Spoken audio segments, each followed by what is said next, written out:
This is a scene from Finnish folklore, a poem that was sung in the Middle Ages. It portrays the murder of the first bishop of Finland, Henry. The perpetrator is called Peasant Lalli. Motive is apparently a simple misunderstanding. While passing through Lalli's house, Henry had paid for food, drink, and some hay for his horse. Lalli was not present during this visit, but arrived later in his household. Henry had already left, but for some reason, Lalli's wife claimed that Henry didn't pay for these supplies. This enraged Lalli, and he went after Henry. After a long chase, he confronts him in this frozen lake and kills him immediately. This is the oral poem that we have from this event. Historically speaking, there is no more evidence about this case, and there are no records of Henry of Finland being actual historical figure. This is most likely a copy of a common martyr tales in Europe. Even bigger myth is the so-called First Crusade in Finland, which most likely never really happened, and is simply twisting of history for Catholic propaganda. There is a clear evidence that Christianity had already spread the region much earlier, although many times lacking the power structure to keep the faith pure. But I would argue that neither Catholic or Orthodox Church didn't really care if Christianity was spread in purity. For modern audience, this painting has become a symbol for heavy metal, atheism, and anti-Christianity.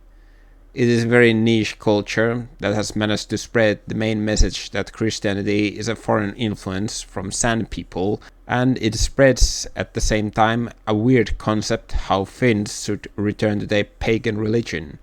Many young males seem to resonate with this message. Although calling return to normalcy, these quasi-pagans are actually atheists.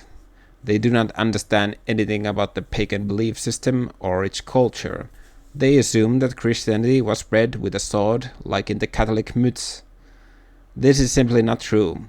First of all, Finnish paganism was not written down, therefore it was never a solid pillar in its principles.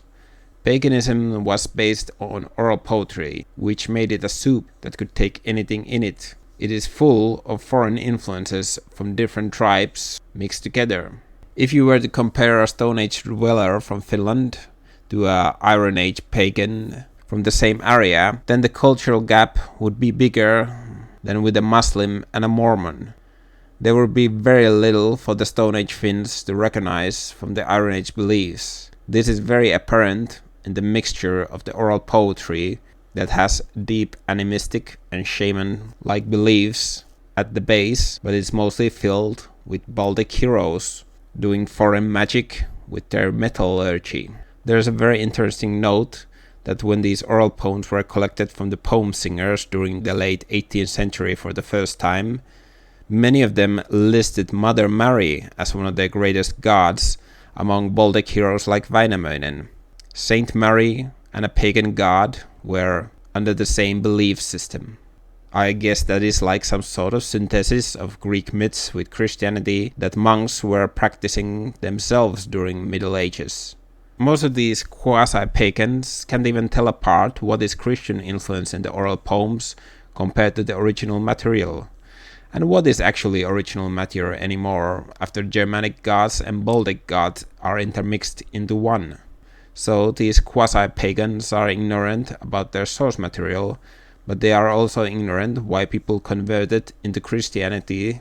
They did not abandon their father's faith under a sword. If you read about this ancient pagan world, then it looks for mercy and justice. Property rights are cruel, slavery is a norm, even with their own kin.